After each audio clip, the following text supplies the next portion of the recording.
Hey guys, what's going on? This is Rami and JBear. And JBear. What? And this is Morba Chats. In today's episode, we are going to talk about the life cycle of a dancer. This is way too comfortable. I don't like it. Okay. Life cycle of a dancer. Oh, were we doing that part? No, we're not. Life cycle of a dancer. In today's episode, we're going to introduce the life cycle of a dancer. Okay. As you guys can tell, Rami is having a very fun time. For those of you guys that know Rami, you know that he's very responsible and he would never lose a tripod from a friend that he let him borrow or not let him borrow. I use on his own. It was left at my house, so it's free game. Sure. My bad. Life cycle of a dancer. Life cycle of a dancer. What do you mean by a life cycle of dancer? Every dancer goes through the same, well, more or less the same cycle from the beginning point where they find the dancing world to when they stop dancing. So is this your premise? So this is your theory? It's my theory. It's just your observation? Yes. Okay. And I'm going to think of it as a freeway in the sense that you can take exits at different points. And everybody eventually exits the dancing world. Do they come back? They can. Yeah. It happens. So you take a very pessimistic view towards the life cycle of a dancer then? Yes.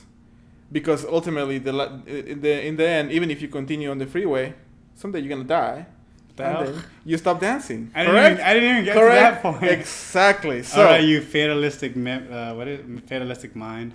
yeah. Okay. So there is an end to everybody. You can't dance forever. Okay. All right. I'll agree with that. Thank you. Once you're dead, you can't dance anymore. Exactly. But all right. I'll let you go ahead and start what you want to say about it, and then I will just rebuttal. So first, you go on Google Maps. Wrong. I already know. Go ahead. Fine, MapQuest. You go on Okay. MapQuest. Dang, who remembers MapQuest? Nobody. I remember MapQuest. Miss Producer does. Yes, she does. So the first thing you do is you go on MapQuest. You go on Google, how to salsa dance, or maybe more likely, romantic dates in Sacramento. And you're like, oh, there's salsa dancing. I'm going to go try this out. And so without knowing what you're getting into, without knowing what salsa dancing is, you may be seeing the videos or you watch Dancing with the Stars, you decide to go in and try this out. And you go into the dancing world and you are introduced to everything that happens in the scene. That was very interesting. I didn't expect you to take Googling as the introduction to how I you did. first discover. I removed dance. it because, as you guys can tell, I'm all Apple, so it's no Google. That was MapQuest. Or Apple. Did Apple open? I don't know. No, No, it it doesn't. didn't. No, it didn't. Anyway. Yeah. See, you don't even know, bro. I'm trying to act like a Google Apple geek. Yeah, I'm an Apple geek. Very different from an Apple nerd. Okay. So the very beginning of everyone's life cycle as a dancer is that they just discover it by happenstance, or they actually are trying to look for it. Correct. Usually, it's for interest in finding romance. Is that what you're saying? No, that's one of the situations. It doesn't always happen that way. It could be a friend brings you along. I think it's about romance. It could be about romance. It could be about socializing. Why would a guy want to learn how to dance? Typically. Okay, so yes, no, but that may not be why they find it in the first place. So the original discovery portion of the dancing world is always curiosity. They don't decide, oh, I'm gonna go dancing. How do you get curious though? Like I said, very different ways. One of them could be Okay. somebody tells you about it. One of them could be you are trying to find a date, like I said before, or it could be you just happen to stumble upon it. That happens too, whether you like to admit it or not. Now, the second portion of that, why you stay in the dancing world to begin with, is definitely a lot of times involved with romance and or just it's usually liking romance. I think liking it's somebody. romance. It may not actually be like the whole level of love in romance, but just affection and or admiration from somebody. Or it might just be that you like the girl that's there and you're like, oh, hey, I want to go dancing more. My premise on this is that the way you start and the way you continue going is because you want to find someone to be with. And that's, let me start off with that before you get on. Like, for example, the way I started getting into dance, I was at a quince when I was, 14 years old? And then I just saw a couple dancing merengue. I didn't even know it was merengue back then. But I was like, dang, that girl looks good. She was obviously older than us. But, and then the guy was dancing with her. So I was like, I want to be able to dance with a girl like that. So that was the curiosity of, like, I want to be able to dance with a woman. And then when I had been exposed, like, hey, there's a salsa club, my curiosity was like, I want to learn how to dance. But again, that's still going way back to wanting to learn how to dance so I can dance with a woman. Originally, yes. And it may not be the same case for women, but for men, generally speaking, is the reason why we get into dancing is to meet girls. Not necessarily in a mean hearted way. It could just be like, hey, I want to meet girls, just to meet girls, or maybe to find your future wife. but it's always almost always that's the reason. And that's what I actually tell a lot of kids when they start dancing, like young 13, 14-year-olds. Like, you want to meet girls? Learn to dance. Why? Because it helps. Yes, it does. All right, so we discovered it, and we started. So how yes, are we? but we did touch only on the male portion of it because Yes. obviously we are guys. Okay, Right? I hope so. Okay. I don't know about you, man. I am pretty I sure. can never know until we go to the Pretty gym. sure, but I've never gone to the gym with you. Well, what if we have the female opinion on this? Why don't we ask Mrs. Producer? Yeah, Miss Producer, do you want to be in on this? Why did you start dancing? Ooh, flip the camera on her. No, I'm just kidding. All right. I did want to mention because you're forgetting about those people that grow up Ah. that music. So for me, it was a cultural thing. Mhm. Okay. I never really had to discover salsa. Salsa was always part of me. I always grew up that way. So I think that's a portion that both guys or girls are affected. Mhm. But I think for girls, it can also just be a de-stressor. That at least that's what got me into doing a team. I always knew how to salsa dance, but I wanted to be part of a team because I wanted to de-stress. I wanted to do exercise, but I didn't want to go to the gym. So that's maybe something different that a lot of people get into for, especially in college clubs. It would be the social aspect of it, maybe not necessarily meeting girls, but meeting friends and being part of a club. Because that's one of the things that they usually encourage for you to do when you're in college. Joining a club doesn't necessarily have to be a dancing club. There's a lot of other options out there, but dancing is definitely a good one. Yeah. Yeah, I think that's just an extension of wanting to speak with a specific person or anything because it's a social aspect, like you were saying, socializing. And I think, especially if you're a freshman and you've never been out on your own before, you move to a whole new city or state that you don't know anyone, I think it does motivate you to meet other people.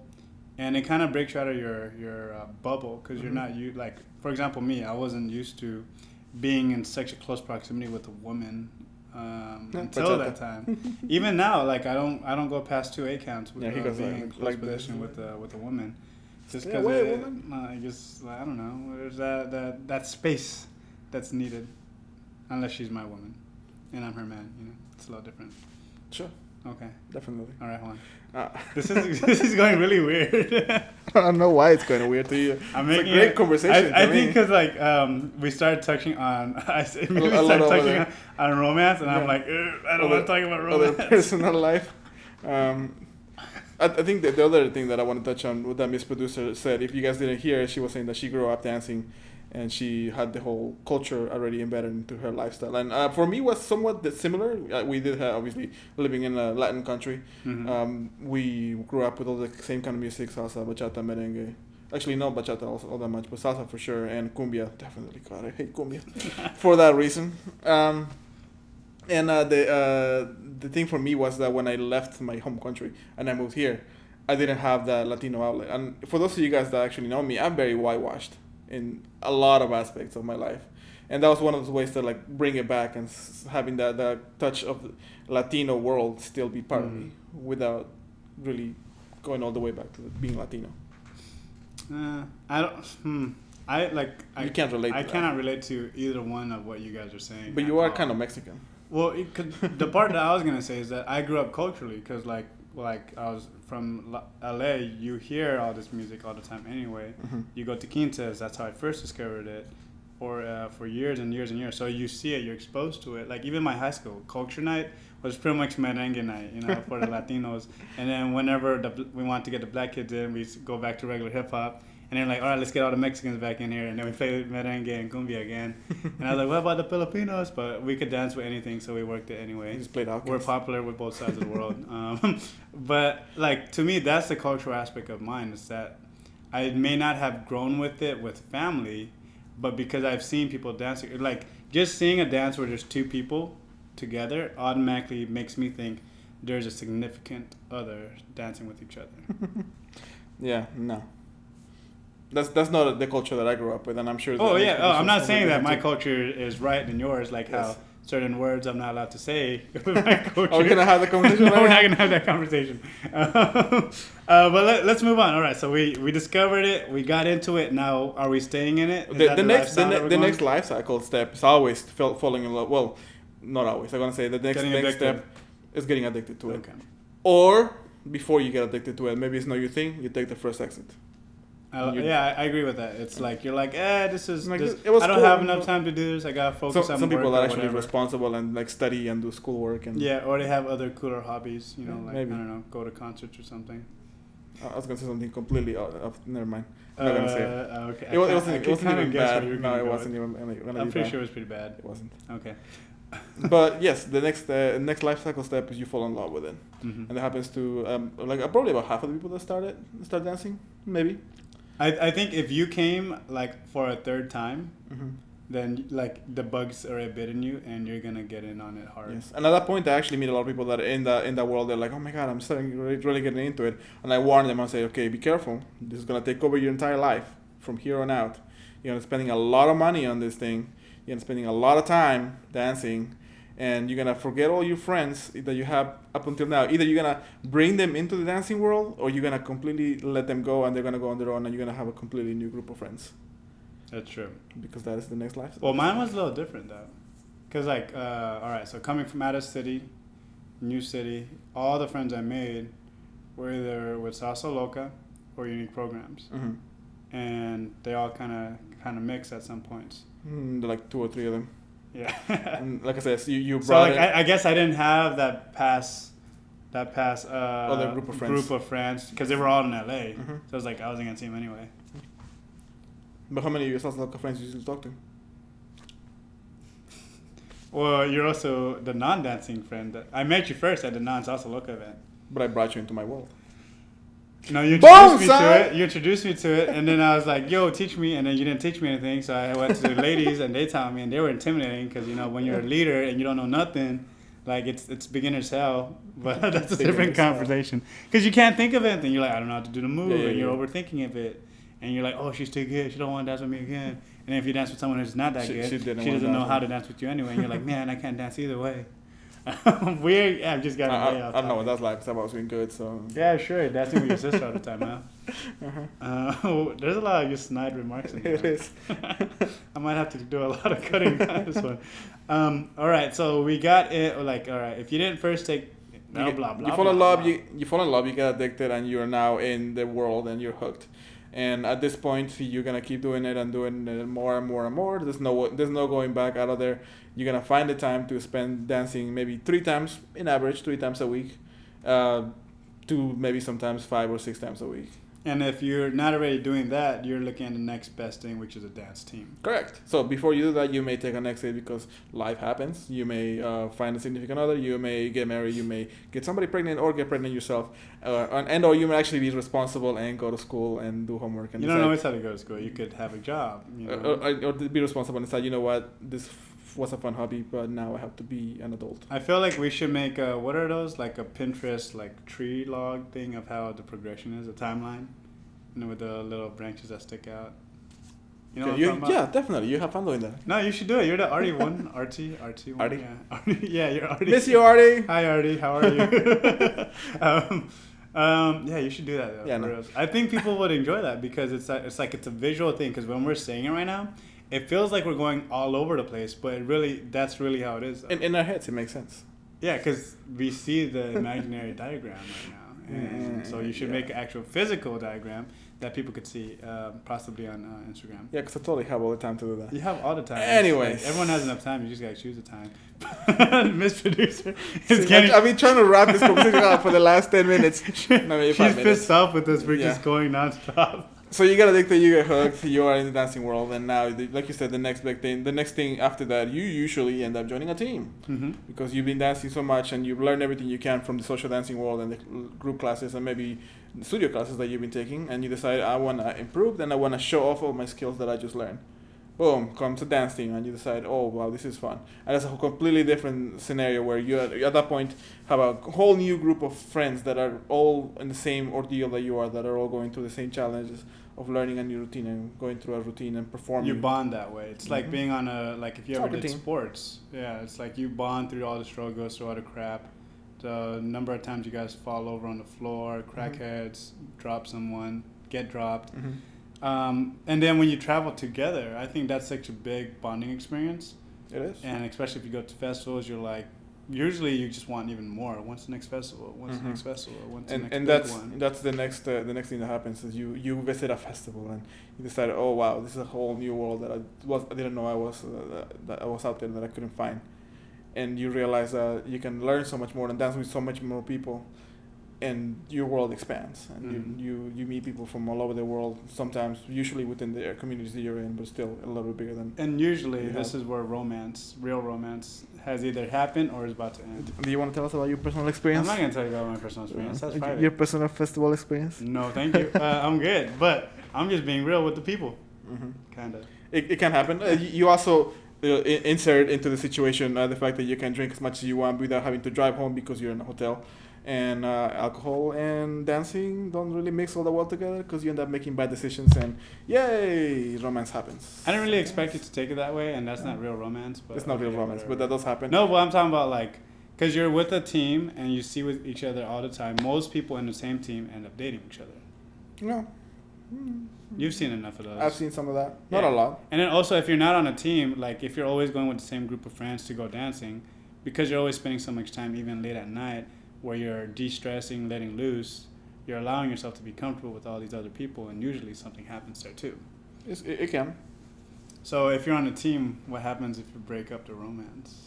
Okay, can we not go there? Okay, well, move on forward. Because this is a whole different side topic that we don't want to get into. All right, we'll touch on that to tease the people into forward. No. So I don't know why I'm all over the place right You get on a team, and then the next team from that, you either continue with the team or you take the next exit because guess what? You spend too much time and money in the team training. And you feel like you're not growing, or like there's no other like what's the value of this anymore, right? Exactly, and you maybe you plateaued at that point, and you find something else, another hobby, or like I mentioned previously. Or you change teams, or you create your own team. So that's the whole. That's the next level. That would be the next level. Most people usually get to that point. That's probably a good 80%, 90% of the dancing community that gets. I don't think so. That gets to the performing world. No, to starting their own team. No, that's what I'm saying. Like before they go into the starting their own team. Oh, okay. Most people get to the being on their own dance team or being on a dance team, performing with a team, or whatever levels of that could be, and then they end right there. That's how high they get. They can go back and forth between being on a team and not being on a team, and sometimes they stay dancing socially. Sometimes they stay in a team for a long time. Very few people take the next step into the freeway. Or they punch it to the next. The whole freeway analogy is falling apart. But you came out of nowhere with it. I was like, what? But the next step, like Romy mentioned, for a professional, semi-professional dancer would be to start their own team, start their own group or community, or maybe start promoting some events, small events. Take it. Take it from there? Well, at that point, I think this is where a lot of people actually get off the freeway. Because now they realize it's no longer fun and for the love of dance. So you're like, oh, I have to run the rehearsal. Oh, I have to go teach a class I don't want to teach. I have to go to do this promotion I don't want to do. And you have to manage people. And you're in a spot where people are like, yo, this could be better if you do this. This could be better if you do that. And you're like, shut the hell up. You're not even in my position. Like, you're just talking, but you just talk. But they have to talk because that's the way you learn and how to adapt. So you're like in a catch-22 between rock and a dirt hard place. Rock and a dirt. Rock and a hard place. That's a 90s term. That is, and I actually know that one, but no, rock and a dirt. I don't know what the hell I meant hard place. Yes, dirt is not hard. Anyways, continue.